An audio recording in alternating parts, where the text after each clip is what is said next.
আসসালামু আলাইকুম রহমতুল্লাহি ওয়াবারাকাতুহু। আলহামদুলিল্লাহি ওয়াহদাহ ওয়াসসালাতু ওয়াসসালামু আলা মান লা নাবিয়্যা বা'দা। প্রিয় দর্শক, যেখান থেকে আমাদেরকে দেখছেন সবাইকে প্রীতি এবং শুভেচ্ছা জানাচ্ছি। শুরু হলো নেক্সাস টেলিভিশন আয়োজিত বেকম্যান বিস্কিটস নিবেদিত ইসলামী প্রশ্নোত্তরমূলক লাইভ অনুষ্ঠান ইসলামী জীবন বিধান। আপনাদের সঙ্গে আছি আমি সৈয়দ আল জাবের। আপনাদের জিজ্ঞাসিত প্রশ্নের উত্তর দেওয়ার জন্য আমাদের সঙ্গে আছেন বিশিষ্ট আলেম দ্বীন শেখ তানজিল আহমদ, মুহাদ্দিস, মাদ্রাসা দারুস সুন্নাহ, মিরপুর, ঢাকা। আসসালামু আলাইকুম রহমতুল্লাহ। ওয়ালাইকুম আসসালাম রহমতুল্লাহি ওয়া বারাকাতুহু। শেখ কেমন আছেন? আলহামদুলিল্লাহ, আপনি কেমন আছেন? আলহামদুলিল্লাহ ভালো আছে। আপনাকে স্বাগত জানাচ্ছি আমাদের আজকের এই ইসলামী জীবন বিধান অনুষ্ঠানে। আপনাকে ধন্যবাদ। প্রিয় দর্শক, আমাদের এই অনুষ্ঠানে প্রশ্ন করার জন্য স্ক্রিনে দেখানো নাম্বারটিতে কল করতে পারেন। এছাড়াও নেক্সাস টেলিভিশন এবং নেক্সাস টেলিভিশন ইসলামিক ফেসবুক পেজের কমেন্ট বক্সে প্রশ্ন করতে পারেন। শেখ, আমরা আমাদের অনুষ্ঠান শুরু করছি। আমাদের আজকে যে নির্ধারিত আলোচনা বিষয় রয়েছে সেটি হলো যে ইসলামী ন্যায় বিচার। আমরা ইসলামী ন্যায় বিচার সম্পর্কে কোরআন এবং সুন্নাহর আলোকে আলোচনা শুনতে যাচ্ছি। আলহামদুলিল্লাহ ওয়াসসালাতু ওয়াসসালামু আলা রাসূলিল্লাহ, আম্মা বা'দ, ফাআউযু বিল্লাহি মিনাশ শাইতানির রাজীম। ইন্নাল্লাহা ইয়া'মুরুকুম আন তু'আদ্দুল আমানাতি ইলা আহলিহা ওয়া ইযা হাকামতুম বাইনান নাসি আন তাহকুমু বিল আদল। প্রিয় দর্শক শ্রোতা, যারা আমাদেরকে দেখছেন এই মুহূর্তে সকলকে স্বাগত জানাচ্ছি আজকের সুন্দর এই গুরুত্বপূর্ণ আয়োজনে ইসলামে ন্যায় বিচার। ন্যায় বিচার ইসলামের প্রতিটি ক্ষেত্রেই, আকীদা বলি, ইবাদত বলি, মুআমালাত বলি, ইসলাম বলতেই মূলত ন্যায় বিচার। প্রতিটি ক্ষেত্রেই ন্যায় বিচারের স্পষ্ট ছাপ আমরা দেখতে পাই। ইসলামের যাবতীয় ইবাদতের মধ্যে ন্যায় বিচারের ছাপ স্পষ্ট। ন্যায় বিচার এমন একটি জিনিস, ন্যায়পরায়ণতা এমন একটি জিনিস যার মাধ্যমেই আল্লাহ তাআলা শরীয়তকে পরিপূর্ণতা দিয়েছেন। কোরআন বলছে ওয়াতাম্মাত কালিমাতু রাব্বিকা সিদকাম ওয়া আদলা। আল্লাহ তাআলার যে বাণী, যে বিধান, যে দিন, এটি পরিপূর্ণ হয়ে গেছে সত্যবাদিতা এবং ন্যায়পরায়ণতার ভিত্তিতে। কাজে ইসলামের পুরো বিষয়টাই হলো আদালত, ইনসাফের উপরই প্রতিষ্ঠিত। জি, কোরআনুল কারীম ঘোষণা দিচ্ছে ইন্নাল্লাহা ইয়া'মুরুকুম আন তু'আদ্দুল আমানাতি ইলা আহলিহা ওয়া ইযা হাকামতুম বাইনান নাসি আন তাহকুমু বিল আদল। আল্লাহ তাআলা আদেশ দিচ্ছেন যে তোমরা আমানতকে যথাযথ ব্যক্তির নিকটে পৌঁছে দাও, যে কোনো আমানত হোক না কেন। আর যখন মানুষের মাঝে বিচার করবে, সেই বিচারের ক্ষেত্রে অবশ্যই তোমরা ইনসাফ করবে, আদল করবে, ন্যায় বিচার করবে। কখনোই যেন তোমাদেরকে দুনিয়াবী কোনো স্বার্থ বা অন্য কোনো কিছু ন্যায় বিচার থেকে বিচ্যুত করতে না পারে। এমনকি শত্রুর বিরুদ্ধে যদি আপনি বিচার করতে বসেন, জি, তাহলেও আপনাকে ন্যায় বিচার করার কথা কোরআনই বলছে। নিজের বিরুদ্ধে যদি হয় সে ন্যায় বিচার করতে হবে। আল্লাহ বলছেন ওয়ালা ইয়াজরিমান্নাকুম শানআনু কওমিন আলা আল্লা তা'দিলু ই'দিলু হুয়া আকরাবু লিত-তাকওয়া। কোনো সম্প্রদায়ের বা কোনো গোষ্ঠীর শত্রুতা যেন তোমাদেরকে তার প্রতি জুলুম করতে উস্কে না দেয়। জি, সে যত বড়ই শত্রু হোক না কেন, যতই বড় অপরাধী হোক না কেন, তার যা প্রাপ্য তাই তাকে দিতে হবে। ততটুকুই, বেশি না, কম না, ততটুকুই তার প্রাপ্য, যতটুকু সে যাই করুক না কেন। এবং সাক্ষী প্রদান, ইনসাফ ভিত্তিক কথা বলা, এই সবগুলো যেমনটি আপনি বললেন ওয়ালাউ আলা আনফুসিকুম, আত্মীয় স্বজন, নিজের পিতামাতা এবং নিজের বিরুদ্ধে হলেও সেই সত্য কথাটা বলতে হবে বিচারের ক্ষেত্রে। এই জন্য ইসলাম বিচারক যারা হবেন, একটি হাদিস এসছে সহিহ মুসলিম সহ অন্যান্য কিতাবই এসছে, আল কুদাতু সালাসাতুন, বিচারকরা তিন প্রকার, কাদিয়ানি ফিন্নারি ওয়া কাদিন ফিল জান্নাহ। দুই প্রকার বিচারক জাহান্নামী, এক প্রকার বিচারক জান্নাতি। যে বিচারক না জেনেই বিচার করলো এবং ভুল বিচার করলো, সে জাহান্নামী। যে বিচারক জানলো কিন্তু ভুল বিচার করলো, জানার পরেও সত্যকে গোপন রাখলো দুনিয়াবী কোনো স্বার্থের জন্য, সেও জাহান্নামী। আর যে বিচারক সত্যটা জানলো এবং সঠিক বিচার করলো, সে হলো জান্নাতি। তাহলে বিচারিক এই কাজটা, এটা কিন্তু আমরা এটাকে অনেক ইবাদত মনে করি না। আমরা কেবল এটাকে একটা চাকুরি বা একটা মনে করি। এটা যে একটা ইবাদত, এর মাধ্যমে মানুষের হক আদায় করা যেতে পারে, যারা হকদার তাদের নিকটে হক ফেরত দেওয়া যেতে পারে, সমাজে শান্তি নিয়ে আসা যেতে পারে, এবং এর ফলে একটা ইবাদত যে হয়, এটা সওয়াবের কাজ, জান্নাত যাওয়ার একটি পথ, এটাও কিন্তু আমরা অনেকেই মনে করছি না। আমরা যদি দেখি নবী সাল্লাল্লাহু আলাইহি ওয়াসাল্লামের জীবনী এবং সাহাবায়ে কেরামের জীবনীতে এরকম অসংখ্য ন্যায় বিচারের ঘটনা বিদ্যমান আছে। নবী সাল্লাল্লাহু আলাইহি ওয়াসাল্লাম তিনি নিজেও ন্যায় বিচারের প্রতীক ছিলেন। ইহুদিরা পর্যন্ত তার নিকট আসতো বিচার চাইতে, কারণ ন্যায় বিচার পাওয়ার আশায়। অথচ তাদের কিতাব আছে, তাদের নিজস্ব শরীয়ত আছে, তারপরেও তারা ন্যায় বিচারের আশায় রাসূলের কাছে আসতো যে ইনি অবশ্যই ন্যায় বিচার করবেন।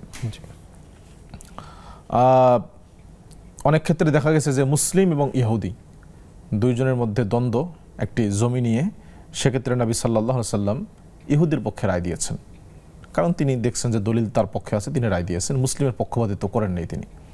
কোনো কোনো ক্ষেত্রে নিজস্ব আত্মীয় স্বজনের বিরুদ্ধে রায় চলে গেছে, তিনি সেটা দিয়েছেন, একেবারেই ক্লিয়ারলি দিয়েছেন। এবং তিনি স্পষ্ট বলেছেন, ওই যে হাদিসটা আমরা সকলেই জানি, যখন বনু মাখজুম গোত্রের এক মহিলা, ফাতেমা নামক এক মহিলা চুরি করলো, তো সম্ভ্রান্ত পরিবারের মহিলা চুরি করলো, তার হাত কাটতে হবে বিচার অনুযায়ী। কিন্তু এটা কেমন দেখা যায়, ধনী পরিবারের মেয়ে, তারা ওসামা বিন যায়েদের মাধ্যমে রাসূলের নিকটে সুপারিশ করলো শাস্তি কমানো যায় কিনা। ওসামা সুপারিশ করলেন, নবী সাল্লাল্লাহু আলাইহি ওয়াসাল্লাম সবাইকে ডেকে তখন একটা বক্তৃতা দিলেন যে ইন্নামা হালাকা মান কানা ক্বাবলাকুম কানু ইযা সারাকা ফীহিম আশ-শারীফু তারাকুহু ওয়া ইযা সারাকা ফীহিম আদ-দাঈফু আও আল-ওয়াদিউ আকামু আলাইহিল হাদ্দা। আগের জাতিদের একটা অভ্যাস ছিল, তাদের মধ্যে যখন কোনো ধনী ব্যক্তি চুরি করত তাকে ছেড়ে দিত, আর যখন দরিদ্র ব্যক্তি, নিচু মানের ব্যক্তি চুরি করত তার উপর হদ কায়েম করত, যত বিচার আচার শাস্তি বাস্তবায়ন করত। শেখ, আমরা বাকি কথা শুনবো, একটা কল নিয়ে নিচ্ছি। জি ইনশাআল্লাহ। আসসালামু আলাইকুম দর্শক, কে আছেন আমাদের সঙ্গে, প্রশ্ন করতে পারেন। ওয়ালাইকুম আসসালাম ভাইয়া। আসসালামু আলাইকুম। ওয়ালাইকুম আসসালাম বোন, কি প্রশ্ন আছে আপনার, করতে পারেন। আমার প্রশ্ন ভাইয়া, ওই যে আর ইসলামী অনুষ্ঠানে শুনছি আর কি, আসরের সুন্নত নামাজ নাকি নাই, ওটা কি সত্যি না কি নাই? আমার একটু জানার বিষয়। আসরের সুন্নত নামাজ, আসরের সুন্নত নামাজ নাই শুনছি আর কি, আসরের সুন্নত নামাজ নাই। শুধু ফরজ, শুধু ফরজ পড়লে হবে, এটা কি সত্যি একটু জানতে চাচ্ছি ভাই আমি। জি ঠিক আছে বোন, আপনি আমাদের সঙ্গে থাকুন, আমরা শাইখের কাছ থেকে উত্তর জেনে নেব ইনশাআল্লাহ। আসসালামু আলাইকুম দর্শক, কে আছেন আমাদের সঙ্গে, প্রশ্ন করতে পারেন। জি ওয়ালাইকুম আসসালাম, নীলা বলছিলাম পাবনা থেকে। জি বোন, কি প্রশ্ন আছে আপনার? দুইটা প্রশ্ন করতে চাইছিলাম। জি হ্যালো। জি শুনতে পাচ্ছি। হুজুর শুনতে পাচ্ছেন? জি জি শুনতে পাচ্ছি, বলুন। জি আচ্ছা, আমি একটা দোয়া বলতেছি যে লা ইলাহা ইল্লাল্লাহু দাখালাল জান্নাত। হ্যাঁ, আমাকে কেউ একজন এই আমলটা করতে বলেছে, মানে দেখেছি করার জন্য। তা এই আমলটা কখন করতে হবে আর এটার ফজিলতটা কি, এই বিষয়ে একটু হুজুর বলবেন। আর হচ্ছে আরেকটা দোয়া আছে, আমি একটু উচ্চারণ করার চেষ্টা করছি, মানে আমার একটু ভুল হয়েছে কিনা এটা কারেক্ট করার জন্য, আমি কি বলবো? বলুন। জি, এই যে রব্বানা হাবলানা মিন আজওয়াজিনা ওয়া যুররিয়াতিনা কুররাতা আয়ুনিউন, মানে এই জায়গাটা আমি উচ্চারণটা সঠিক ধরতে পারছি না, আপনি যদি একটু বলে দিতেন। আর আমার উচ্চারণটা হয়েছে কিনা, আয়ুনিউন ওয়াজআলনা লিল মুত্তাকিনা ইমামা, এইটা একটু সঠিক উচ্চারণটা বলে দিবেন। আর আমারটা সঠিক হয়েছে কিনা একটু বললে খুশি হব হুজুর। ঠিক আছে, আপনি আমাদের সঙ্গে থাকুন, আমরা শাইখের কাছ থেকে উত্তর জেনে নেব ইনশাআল্লাহ। শেখ, আমরা কথা বলছিলাম ইসলামী ন্যায় বিচার নিয়ে, আপনি একটি হাদিসের ঘটনা বলছিলেন। জি, এরপর ওই যে মানে আগের জাতির লোকেরা, ধনী লোকেরা চুরি করলে ছেড়ে দিত, গরিব লোকেরা চুরি করলে শাস্তি দিত। এরপর তিনি শেষের অংশে বললেন, আল্লাহি লাওয়ান্না ফাতিমাতা বিনতা মুহাম্মাদিন সারাকাত লাকাতাতু ইয়াদাহা, আমার মেয়ে ফাতেমাও যদি চুরি করে আমি তার হাত কেটে দিতাম। এখানে কোনো ছাড় নেই, বিচারকের নিকটে যখন বিচার উপস্থিত হবে এরপর আর কোনো সুপারিশ চলবে না, এটা ইসলামের নিয়ম, ইসলামের বিধান।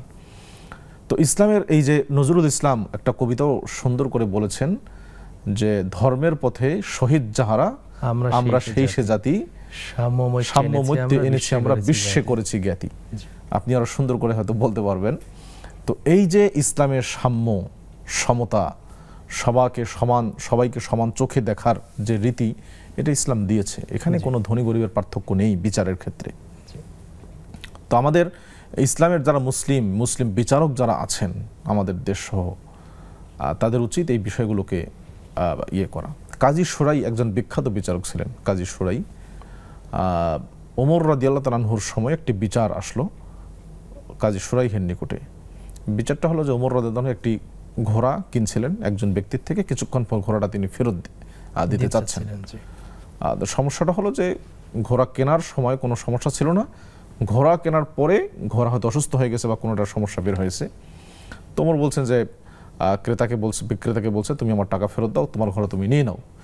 বিচার যখন পেশ করছে কাজী শুরাইহের নিকটে, কাজী শুরাইহ বলছেন যে না, আপনি এটা করতে পারেন না। ওমরকে বলছেন, তিনি যখন খলিফাকে বলছেন, জি খলিফা, আপনি এটা এমনটা করতে পারেন না। আপনি হয়তো ঘোড়া নিয়ে যাবেন, অথবা যদি ঘোড়া আপনি ফেরত দিতে চান তাহলে তাকে সুস্থ করে, ঘোড়া যেভাবে আপনি নিয়েছেন সেই সুস্থ করে আপনাকে দিতে হবে। সুবহানাল্লাহ। তো কাজী শুরাইহ এর এই আমার দৃঢ়তা দেখে ওমর বলছেন, আমি আপনাকে কুফার বিচারক বানাতে চাই, কুফার আপনি বিচার করবেন। এরপর তিনি কুফার বিচারক হলেন। শর্ত দিলেন একটা ওমর, হযরত ওমরকে, সেটা হলো যে আমি বিচারালয় পৃথকভাবে প্রতিষ্ঠা করতে হবে, শাসন বিভাগ থেকে বিচারালয় আলাদা করতে হবে এবং আলাদাভাবে বিচার করতে হবে। এখানে কোনো আপনার বাড়িতে, আমার বাড়িতে, কোনো গভর্নরের বাড়িতে এসব বিচার হবে না, এবং এটার জন্য পৃথক একদম শাসন বিভাগ, বিচার বিভাগ সম্পূর্ণ পৃথক থাকবে, পৃথক অফিস পৃথকভাবে। এবং তিনি বিচার করলেন। কারণ ওমর রাদিয়াল্লাহু তাআলা আনহু তিনি তো আমাদের মতো ছিলেন না যে সে আমার বিরুদ্ধে কথা বলল, এত বড় সাহস তার। আর আমাদের সময় হলে তো এই ধরনের কোনো কেস এটা আদালত পর্যন্ত গড়াবেই না, তার আগেই অবস্থা খারাপ। জি, তো ইসলামী এই বিষয়টা যে কে শাসক, কে শাসিত, কে রাজা, কে প্রজা, কে কত বড় পদাধিকার ধরে আছেন, এটা মূল বিষয় না। মূল বিষয় সবাই সমান, আইনের দৃষ্টিতে সবাই সমান ন্যায় বিচার পাবে। এটা ইসলামের মূল জায়গা। দুর্ভাগ্যজনকভাবে মুসলিম দেশগুলোতেই এই বিচারের ইসলামের যে মূলনীতি সেটা লঙ্ঘিত হচ্ছে চরমভাবে। আমাদের দেশ সহ চরমভাবে এটা লঙ্ঘিত হচ্ছে। যারা রাঘববোয়াল তারা ছাড় পেয়ে যান, আর যারা চুনুপুটি তারা জালে আটকা পড়েন। অবস্থাটা এরকম আর কি। এটা হলো সবচেয়ে বড় দুর্ভাগ্যজনক বিষয়। এবং দেখেন কাজী শুরাইহের আরেকটা বিখ্যাত ঘটনাও আছে আলী রাদিয়াল্লাহু তাআলা আনহুর সাথে। এক হযরত আলী তিনি যখন খলিফাতুল মুসলিমিন একটা বিচার পেশ করছেন কাজী শুরাইহের নিকটে যে তার একটা বর্ম চুরি হয়ে গেছে, চুরি করছে এক ইহুদি। ইহুদির বিরুদ্ধে নালিশ করছেন আলী রাদিয়াল্লাহু তাআলা আনহু। তো সেই নালিশের মধ্যে ইহুদিকে আল্লাহ রাসূল কাজী শুরাইহ জিজ্ঞেস করছেন যে তুমি চুরি করছো কিনা। ইহুদি বলছেন আমি কখনো এটা চুরি করি নাই। এরপর আলীকে বলছেন যে আপনার এই বর্মটা যে আপনার কোনো দলিল আছে, সাক্ষী আছে কিনা? বলছে আমার সাক্ষী দুইজন আছে। কি কি সাক্ষী? আমার ছেলে হাসান এবং আমার যে গোলাম আছে সে আমার দাস, সেও সাক্ষী। কাজী শুরাইহ বলছেন আপনার গোলাম সাক্ষী আমি এটা মানতে পারি, গ্রহণ করতে পারি, কিন্তু আপনার ছেলে যে সাক্ষী এটা আমি মানতে পারি না। কারণ ছেলে পক্ষপাতিত্ব করতে পারে, এটা হবে না। তখন আলী রেগে গেলেন যে আপনি বলেন কি? হাসান হোসেন যাদের ব্যাপারে আল্লাহ রাসূল বলছেন সাইয়্যিদা শাবাবি আহলিল জান্নাহ, এরা জান্নাতের যুবকদের সর্দার, রাসূল এদেরকে ভালোবাসতেন, এরা কখনো মিথ্যা কথা বলবে? এটা হয়, আর আমি কখনো মিথ্যা কথা বলবো? কাজী শুরাইহ বললেন যে আপনি মিথ্যা কথা বলবেন না এটা আমি জানি, হাসান হোসেন মিথ্যা কথা বলবেন না এটাও আমি জানি, কিন্তু আমি তো বিচার করব দলিলের আলোকে, সাক্ষ্য প্রমাণের ভিত্তিতে। জি। এরপর যখন এই অবস্থা, তখন ইহুদি এই দৃশ্য দেখে অবাক হয়ে গেল যে আশ্চর্য কথা, একজন ইসলামী বিশ্বের খলিফা তার চোখে চোখ রেখে কাজী এভাবে বিচার করছেন, এটা ইসলামী সম্ভব। তখন ইহুদি স্বীকার করলো যে এই বর্মটা আমি নিয়েছি, আমি চুরি করছি, এবং তিনি সেই বৈঠকেই কালিমা পড়ে ইসলাম গ্রহণ করলেন। সুবহানাল্লাহ। শাইখ, আমরা বিরতির পর এসে বাকি কথা শুনবো ইনশাআল্লাহ। প্রিয় দর্শক, দেখছিলেন আপনাদের প্রিয় অনুষ্ঠান নেক্সাস টেলিভিশন আয়োজিত ইসলামী প্রস্তুতিমূলক লাইভ অনুষ্ঠান বেকম্যান বিস্কিটস নিবেদিত ইসলামী জীবন বিধান। নিচ্ছি ছোট্ট একটা বিরতির পর ইনশাআল্লাহ আমরা আবার ফিরে আসবো। ততক্ষণ আমাদের সঙ্গী থাকুন।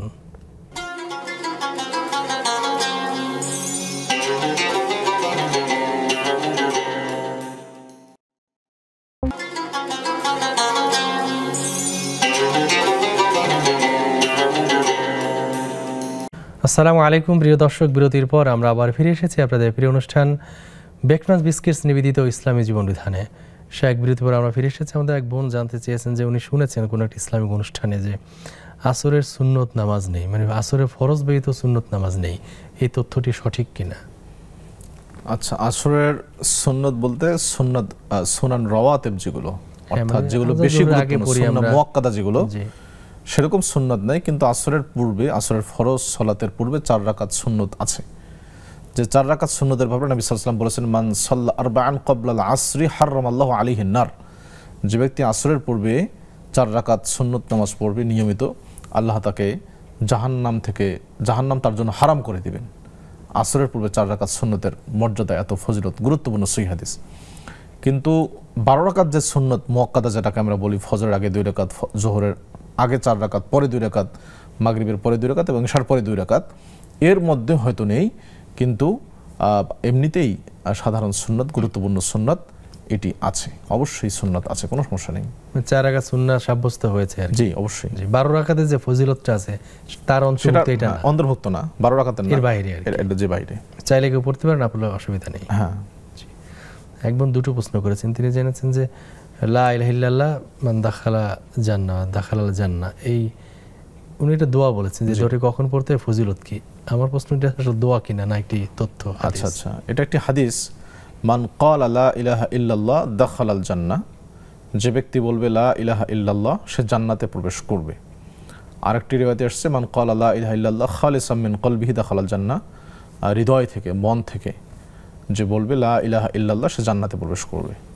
তো দোয়াটি হলো লা ইলাহা ইল্লাল্লাহ, দোয়া বা জিকির। দাখালাল জান্নাহ এটা দোয়ার অংশ নয়, এটা জিকিরের অংশ নয়, শুধু লা ইলাহা ইল্লাল্লাহ এটাই। আর দাখালাল জান্নাহ মানে সে জান্নাতে প্রবেশ করবে, এটা একটা ফজিলত এবং তার জন্য সুসংবাদ। তো এই দোয়াটি বা এই জিকিরটি লা ইলাহা ইল্লাল্লাহ যে কোনো সময় করা যায়, সুনির্দিষ্ট কোনো সময় এই জিকিরের আমার জানা মতে নেই।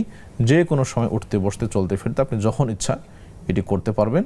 এটা শুধু জিকিরটা করাই উদ্দেশ্য না, বরং হাদিসের যে ভাষ্য সেটা হলো অন্তর থেকে বিশ্বাস করা। কোনো কোনো রিওয়ায়াতে আসছে ভালোবাসা, এই কালিমাকে ভালোবাসা এবং এই কালিমার যে দাবি সেটাকে মেনে নেওয়া, সেটাকে বিশ্বাস করা, বাস্তবায়ন করা, পরিপালন করা, তাহলে পরে ফজিলতটা পাওয়া যাবে। ফজিলতটা হলো জান্নাত পাওয়া, জান্নাত অবশ্যই। এবং যদি আরেকটা হাদিস আসছে মান কানা আখিরু কওলিহি লা ইলাহা ইল্লাল্লাহ দাখালাল জান্নাহ, যে ব্যক্তির মৃত্যুর সর্বশেষ কথা হবে লা ইলাহা ইল্লাল্লাহ সেও জান্নাতে প্রবেশ করবে। উনি আরেকটি প্রশ্ন করেছেন যে রব্বানা হাবলানা যে দোয়াটি আছে এটা উনি পাঠ করেছে, আপনি বোধহয় শুনেছেন, পাঠে বোধহয় একটু শব্দ এদিক সেদিক আছে, উচ্চারণটা তো সঠিক নেই। এটি কোরআনের একটি দোয়া, কোরআনের একটি গুরুত্বপূর্ণ দোয়া। দোয়াটি হলো এরকম উচ্চারণ, রব্বানা হাবলানা মিন আজওয়াজিনা ওয়া যুররিয়াতিনা কুররাতা আয়ুন ওয়াজআলনা লিল মুত্তাকিনা ইমামা। আমাদের বোনজিটি বলেছেন কুররাতা আয়ুন, আয়ুন উচ্চারণটা ঠিক আছে কিনা? হ্যাঁ ঠিক আছে, মোটামুটি সমস্যা নেই। কুররাতা আয়ুন, যদি আপনি পরের শব্দের সাথে মিলিয়ে পড়তে চান তখন পড়তে হবে কুররাতা আয়ুনিউ ওয়াজআলনা লিল মুত্তাকিনা ইমামা। খুব সুন্দর একটি দোয়া। দোয়াটির অর্থ আমরা একটু দর্শকদেরকে বলতে চাই। দোয়াটির অর্থ রব্বানা, হে আমাদের রব, হাবলানা আমাদেরকে দান করুন, মিন আজওয়াজিনা আমাদের স্ত্রী অথবা স্বামী, ওয়া যুররিয়াতিনা এবং এমন সন্তান, এমন প্রজন্ম, কুররাতা আয়ুন যারা আমাদের চক্ষু শীতলকারী হবে, নয়ন জুড়ানো, যাদেরকে দেখলেই ভালো লাগবে। ওয়াজআলনা লিল মুত্তাকিনা ইমামা, এবং আমাদেরকে মুত্তাকি যারা, পরহেজগার যারা, তাদের নেতা বানান।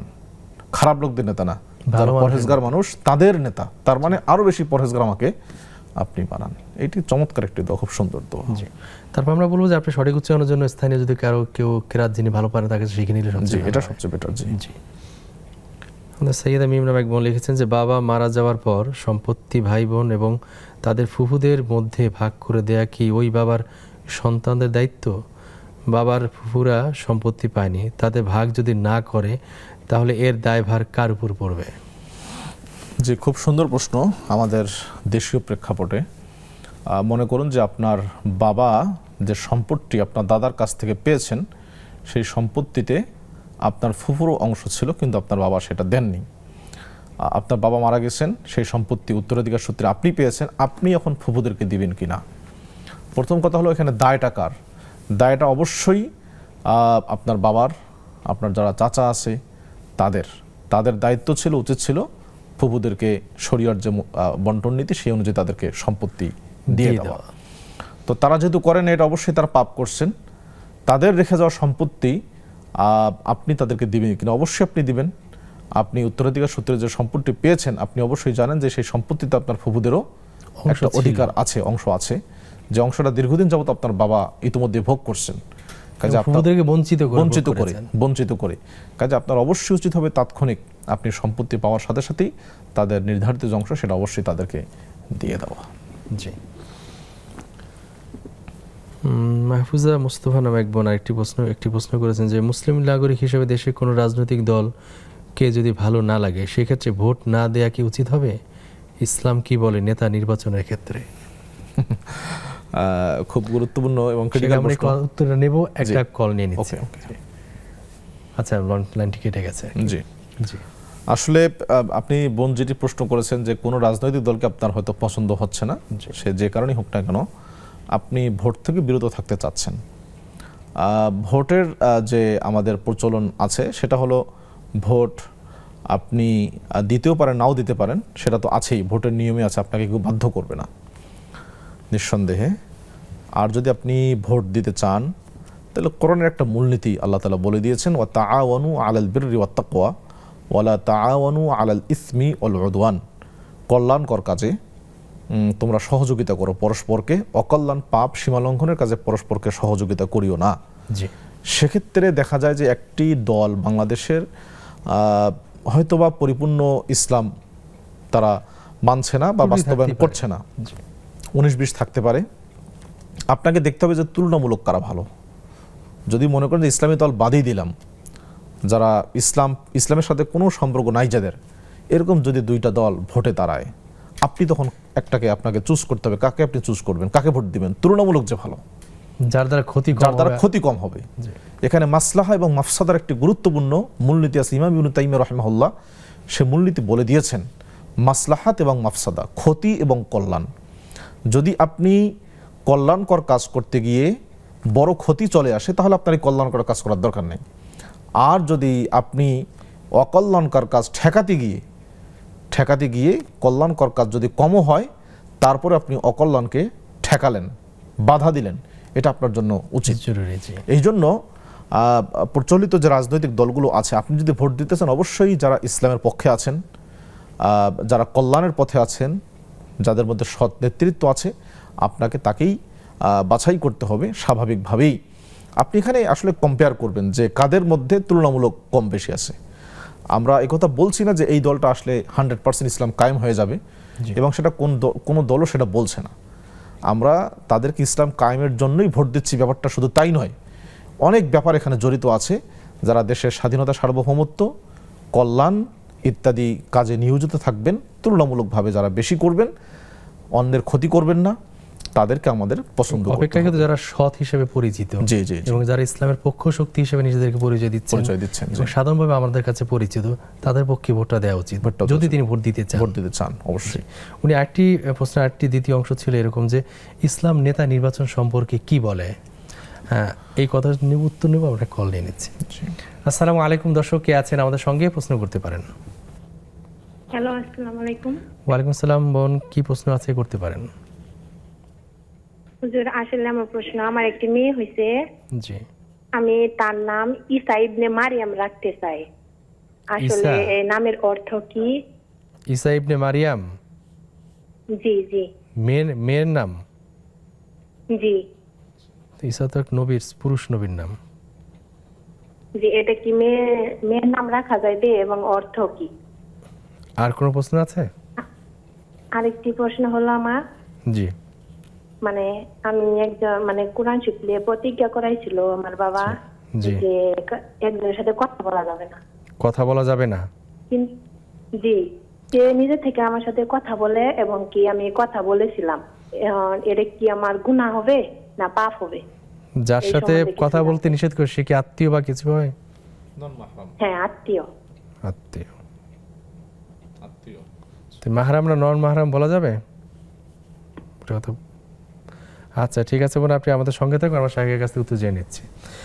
শাহের আগে প্রশ্ন ছিল আমাদের যে ইসলাম নেতা নির্বাচন সম্পর্কে কি বলে। জি, গুরুত্বপূর্ণ প্রশ্ন। আমি যে প্রথমে আয়াতটি তেলাওয়াত করেছি সেখানে নেতা নির্বাচনের একটা ফর্মুলা আল্লাহ তাআলা দিয়েছেন। ইন্নাল্লাহা ইয়া'মুরুকুম আন তুআদ্দুল আমানাতি ইলা আহলিহা, যারা যোগ্য তাদেরকে তোমরা আমানত দাও, তাদেরকে দায়িত্ব দাও। এই দায়িত্ব বা আমানতের ব্যাখ্যায় ইবনে তাইমিয়া রাহিমাহুল্লাহ তিনি বলেছেন যে নেতৃত্বের যে আমানত, রাষ্ট্রের যে পদ পদবি, রাষ্ট্রের পদ পদবি থেকে যে কোনো পদ পদবির ক্ষেত্রে আপনি যারা যোগ্য তাকেই আপনি সিলেক্ট করবেন, তাকেই আপনি দিবেন। এটা হলো প্রথম। এই জন্য নবী সাল্লাল্লাহু আলাইহি ওয়াসাল্লামের কাছে অনেক পরহেজগার সাহাবী আসতেন দায়িত্ব চাওয়ার জন্য। তিনি বলতেন যে তোমাকে এই দায়িত্ব তোমাকে দিলে তো হবে না, সে আল্লাহওয়ালা কিন্তু পদের জন্য যোগ্য না। আবু যার গিফারি তিনি বলছেন আল্লাহ আমাকে দায়িত্ব দেন একটা। আল্লাহ রাসূল বলেন ইন্নী আরাকা দাঈফান, তুমি তো দুর্বল আবু যার, এটা পারবে না তুমি।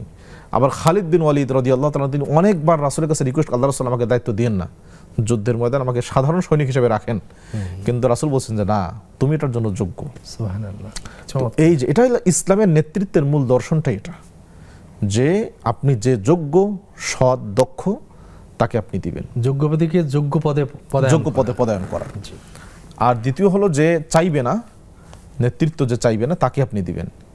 এখানে আসলে একটা প্রশ্নের উত্তর দেওয়া উচিত, সেটা হলো ইসলামী দল যেগুলো আছে তাদের যারা এমপিতে দাঁড়াচ্ছেন তারাও তো চাচ্ছেন ভোট, তাহলে এটাকে চাওয়া হচ্ছে কিনা? এখানে খুব গুরুত্বপূর্ণ একটা প্রশ্ন। মজার ব্যাপার হলো যে এখানে যে চাওয়াটা, এই চাওয়াটা আসলে একটা অপোজিশন পার্টি আছে তাদের বিরুদ্ধে আমি চাচ্ছি। ইসলামী যে দলগুলো আছে তারা মনে করছে যে অন্যদের তুলনায় আমরা বেশি যোগ্য, এই জন্যই তারা চাচ্ছে। এই জন্য সেখানে আপনার এই যে লা তাসআলিল ইমারা, দায়িত্ব তুমি চেয়ে নিও না, এটা এই জায়গায় প্রযোজ্য হবে না। এখানে একটা ব্যাপার আছে, দলগুলো যে ইসলামী দলগুলো যে যাকে নমিনেশন দেয় সে নিজের ইচ্ছায় কিন্তু দল সিদ্ধান্ত না যে কাকে দেয়া যায়, কে যোগ্য হতে পারে ওই আসনের জন্য। অর্থাৎ এই জায়গাটা ব্যক্তি চেয়ে নিচ্ছে না, এটা দল তাকে দিচ্ছে, রিকমেন্ডেশন করছে। জি, তো নেতৃত্ব নির্বাচনের মূল বিষয় হলো এটা যে আপনি যোগ্য ব্যক্তি কিনা, সৎ কিনা, তার মধ্যে এই সালাহিয়াত, এই যোগ্যতা আছে কিনা এই কাজ করার, এটা হলো প্রথম বিষয়। এরপর হলো যিনি নেতৃত্বের প্রতি লোভী নন, যিনি পদমর্যাদার জন্য তিনি চেয়ে থাকেন না, লোভী নন, তাকে নেতা নির্বাচন করা। ইসলামী নেতৃত্বের নির্বাচনের ক্ষেত্রে মূল দর্শন হলো দুটি, এটাই আমরা আসলে প্রয়োগ করার চেষ্টা করব সর্বত্র ইনশাআল্লাহ। প্রিয় দর্শক, দেখছিলেন আপনাদের প্রিয় অনুষ্ঠান নেক্সাস টেলিভিশনের ইসলামী প্রশ্ন উত্তরমূলক লাইভ অনুষ্ঠান বেকম্যানস বিস্কিটস নিবেদিত ইসলামী জীবন বিধান। নিশ্চিত ছোট্ট আরেকটি বিরতির পর ইনশাআল্লাহ আমরা আবার ফিরে আসবো। ততক্ষণ আমাদের সঙ্গেই থাকুন।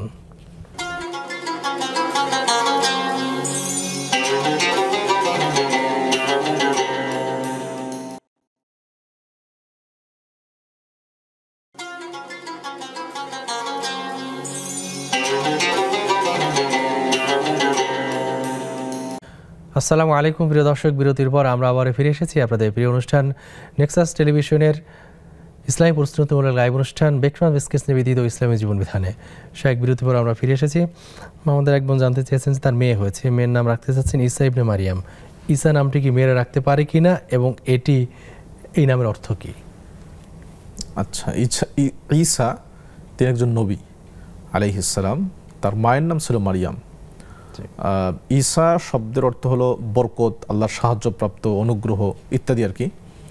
তো ঈসা বিন মারিয়াম কোনো মেয়ের নাম হতে পারবে না, এটা পুরুষের নাম। আপনি আপনার মেয়ের নাম রাখতে পারেন, মারিয়াম রাখতে পারেন, মারিয়াম, যেহেতু মারিয়াম। ঈসা কোনো পুরুষের মহিলার নাম রাখা যাবে না, কাজে আপনি মারিয়াম নাম রাখতে পারেন, মারিয়াম পুরুষবাচক নাম। জি। আসসালামু আলাইকুম দর্শক, কে আছেন আমাদের সঙ্গে প্রশ্ন করতে পারেন। জি ওয়ালাইকুম আসসালাম। আসসালামু আলাইকুম। ওয়ালাইকুম আসসালাম বোন, কি প্রশ্ন আছে আপনার? জি, আমার দুইটা প্রশ্ন। একটা প্রশ্ন হলো ইসলামিক ব্যাংকে টাকা রেখে ফিক্সড ডিপোজিট করে যে মুনাফা পাওয়া যায় সে মুনাফা কি জায়েজ কিনা। আরেকটা প্রশ্ন হলো দোকান যেরকম লিজ নেওয়া হয়, প্রতি মাসে মাসে লিজ নেওয়ার পরে ভাড়া দেওয়া হয়, সেভাবে জমি যদি লিজ নেওয়া দুই ফসল উৎপাদনের সময় মালিককে কিছু পরিমাণ টাকা দেওয়া হয়, দিয়ে ফসল উৎপাদন করা হয়, সেটা কি জায়েজ হবে কিনা। দুইটা প্রশ্ন। টাকা দিয়ে না ফসল দিয়ে? আসসালামু আলাইকুম। জি আসসালামু আলাইকুম। জি, মানে জমির ফসলের কি টাকা দেবেন না ফসল দেবেন ভাগ? না ফসল না, যেমন জমিটা লিজ নেওয়া হলো একটা নির্দিষ্ট পরিমাণ টাকা দিয়ে, তারপরে দুইবার ফসল উৎপাদনের সময় মালিককে কিছু পরিমাণ টাকা দিয়ে ওই জমিতে ফসল উৎপাদন করে নেওয়া হয় আর কি, যে লিজ নিবে সেই নিবে, এটা কি জায়েজ কিনা। আচ্ছা ঠিক আছে বোন, আপনি আমাদের সঙ্গে থাকুন, আমার শাইখের কাছে উত্তর জেনে নিচ্ছি ইনশাআল্লাহ।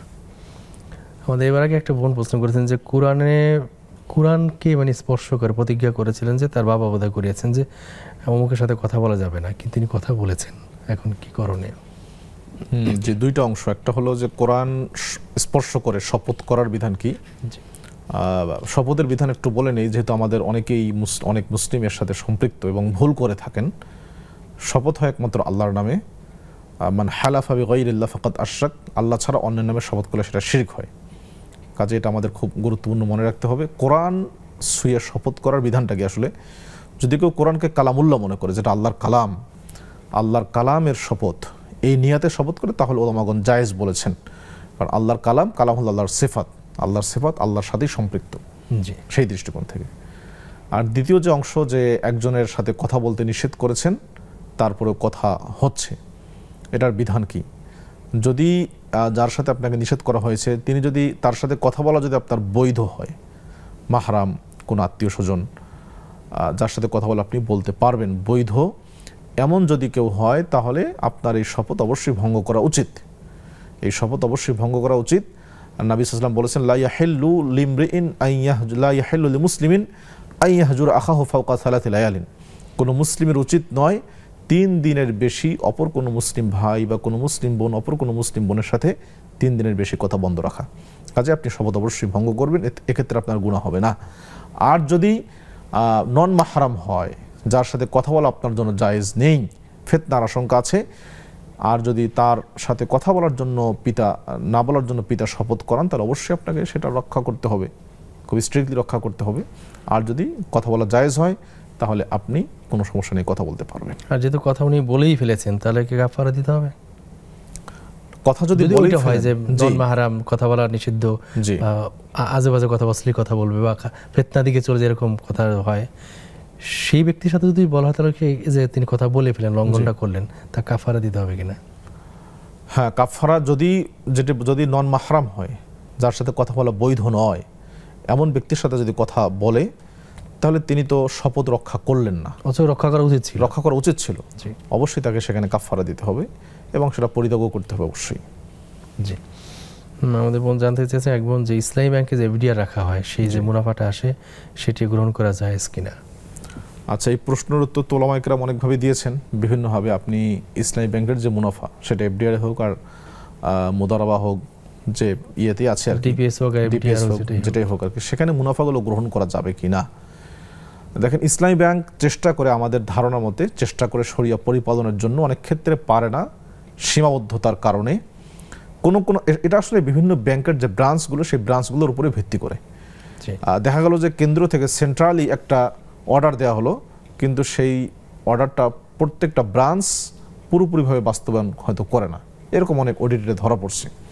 তো সেক্ষেত্রে আপনি যে ব্রাঞ্চে যে শাখায় টাকা রেখেছেন, সেই শাখার যারা কর্মকর্তা আছে তাদের সাথে বিস্তারিত কথা বলে নেবেন যে এটা সুদ হচ্ছে কিনা, এটা বিস্তারিত আপনি কথা বলে নেবেন। দ্বিতীয়ত, যদি মনে করেন যে সুদ হচ্ছে, সুদ না হলে তো আপনি নিতে পারবেনই, যদি মনে করেন যে সুদ হচ্ছে, তারপরে আপনি সেই টাকাটা তুলবেন।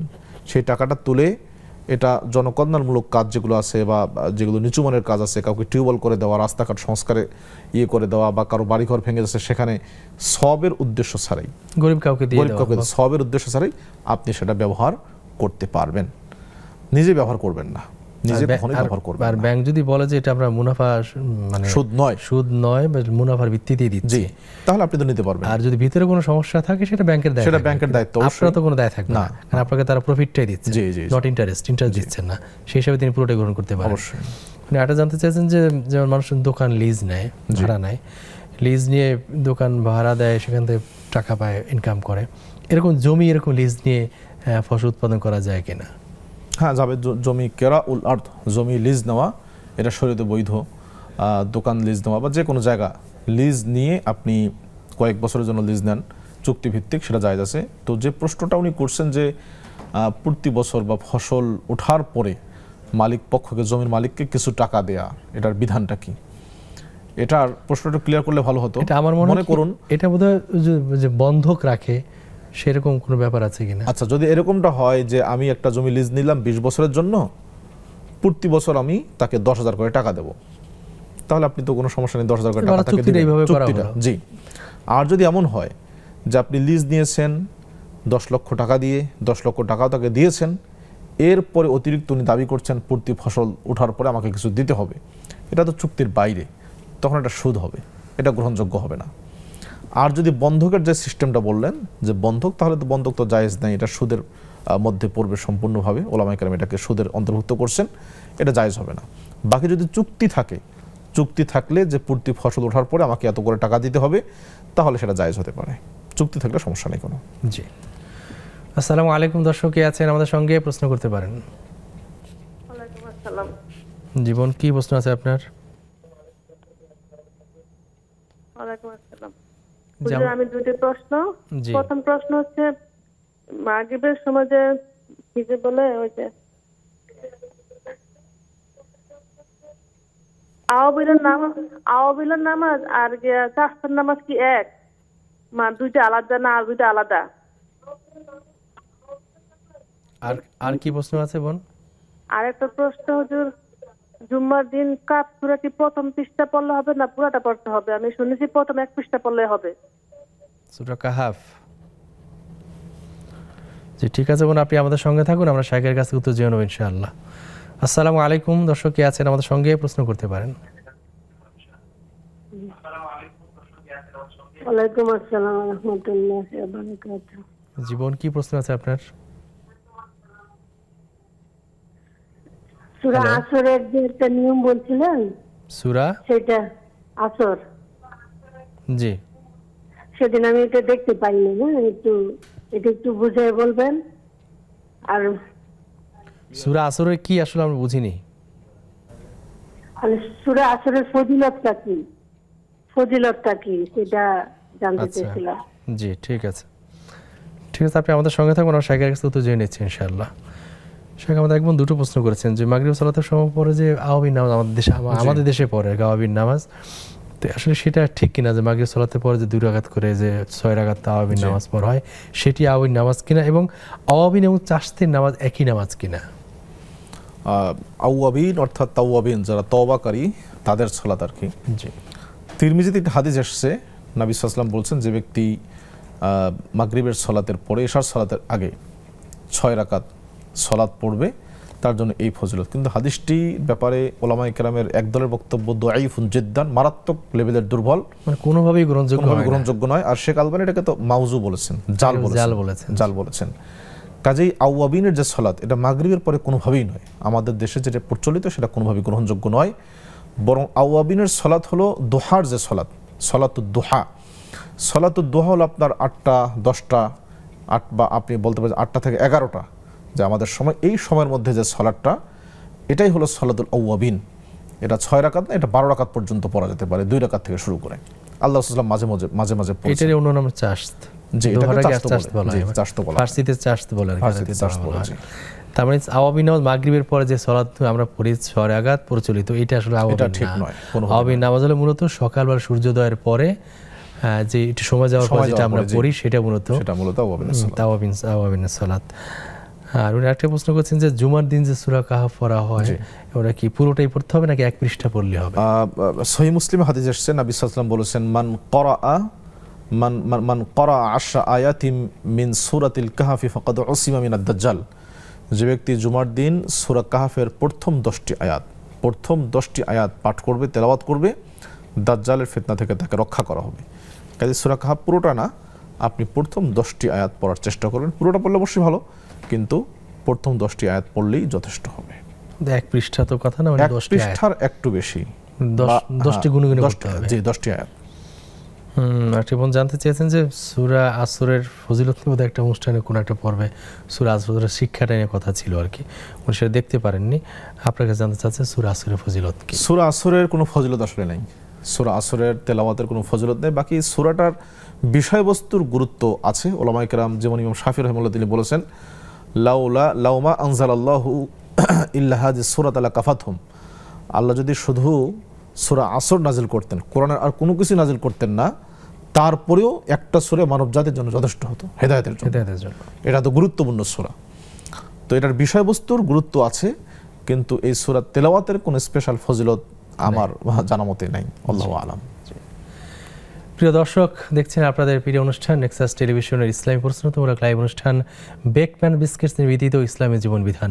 নিশ্চিত ছোট্ট আরেকটি বিরতির পর ইনশাআল্লাহ আমরা আবার ফিরে আসবো, ততক্ষণ আমাদের সঙ্গে থাকুন।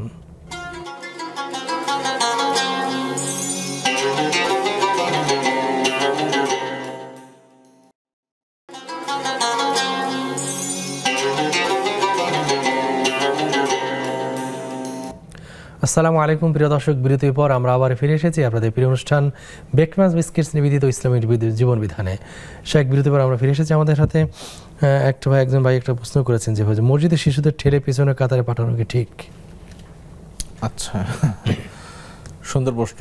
দুইটি বিষয়। প্রথম হলো শিশুরা মসজিদে আসবে, এটা জায়েজ তো অবশ্যই, বরং উচিত।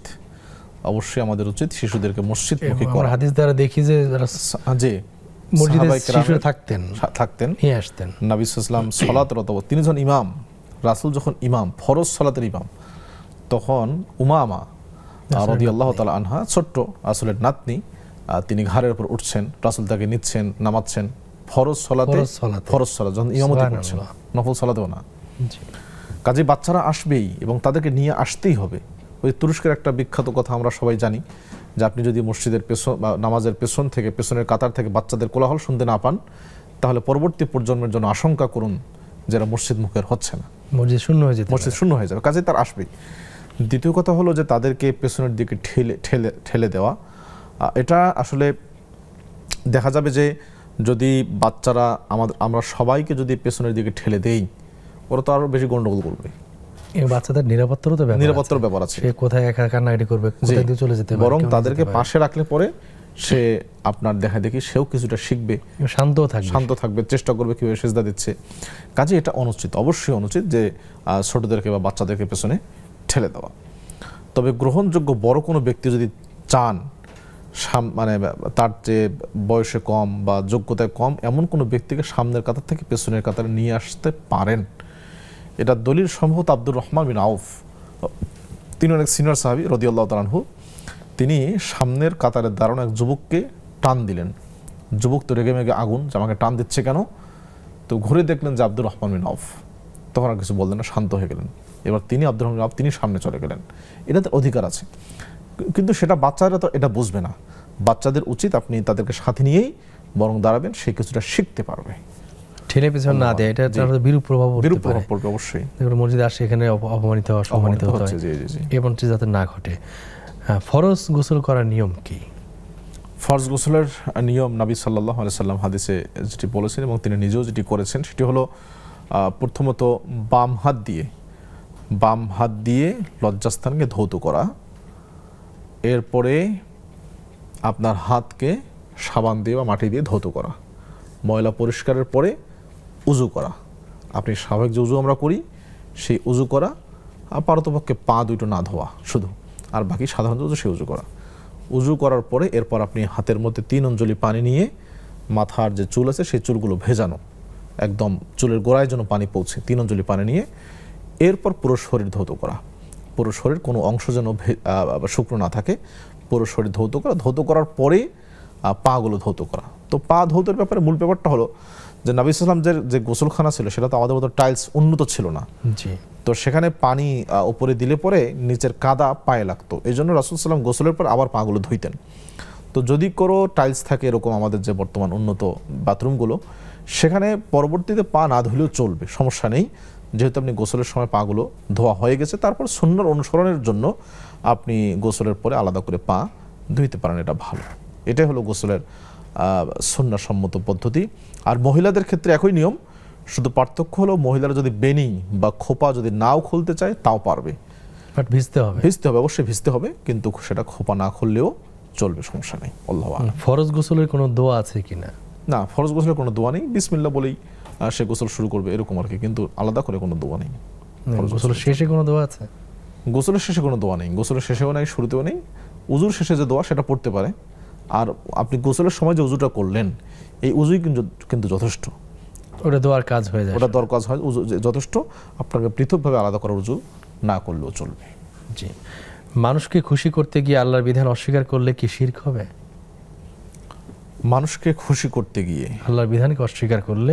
খুশি করার বিষয়টা দুই ধরনের। একটা হলো আল্লাহ তাআলা যে বিধান দিয়েছেন সেই বিধানকে আমি বিশ্বাস করি, এটা মনে প্রাণে বিশ্বাস করি, কিন্তু দুনিয়াবী কোনো স্বার্থের জন্য আমি যদি এই বিধান পালন না করি তাহলে আমি কাফের হব না। আর যদি মানুষকে খুশি করার জন্য আমি আল্লাহর বিধানকেই অস্বীকার করে বসি, মানুষেরটা মেনে নেই, তাহলে এটা স্পষ্ট কুফরি। আল্লাহ তাদের ব্যাপারেই বলেছেন, জামাল্লাম ইয়াহকুম বিমা আনজালাল্লাহু ফাউলাইকা হুমুল কাফিরুন, এরা কাফের, কারণ তারা আল্লাহর বিধানকে বাদ দিয়ে অন্যের বিধানটাকে মেনে নিয়েছে। এই জন্য এটা মারাত্মক কুফরি কাজ, যে কুফরিতে আজকে অনেকেই লিপ্ত।